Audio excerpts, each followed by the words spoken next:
कुछ main road प्रशासन द्वारा बैरिकेटिंग, फिक्स बैरिकेटिंग लगा के बंद किए गए। इससे ये ऐसा लग रहा है कि दोनों समुदाय के बीच फिर एक दीवार खड़ी की जा रही है। एक तरफ हम भाईचारे की बात कर रहे हैं, पूरे शहर में दोनों समाज के समाज प्रमुख और प्रशासन ये चाहता है कि शहर में भाईचारा कायम हो, और इन बैरिकेटिंग से ऐसा लग रहा है कि दो भाईचारे में भाइयों के बीच दीवार खड़ी की जा रही है। ये दीवार खड़ी करने के पीछे कहीं न कहीं दोनों संप्रदाय में एक दूसरे के प्रति द्वेष भावना फैलेगी और ऐसा लगेगा कि ये अलग हैं, वो अलग हैं। तो हमारी प्रशासन से मांग है कि तत्काल प्रभाव से ये बैरिकेटिंग हटाई जाए और शहर सामान्य तौर पे पटरी पे आ चुका है, उसे अमन का टापू बने रहने दिया जाए, उसमें और नफरत का जहर नहीं घोला जाए।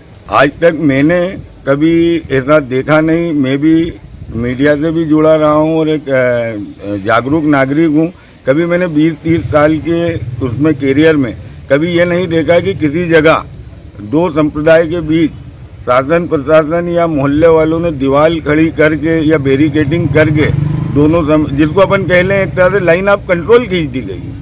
यानी एक ही जगह एक ही लोग आपस में भारतीय हिंदुस्तानी भाई किसी कारणवश अगर कुछ हुआ भी है तो उसके बाद आज ये दीवार खींचकर दोनों के बीच खाई पैदा की जा रही है।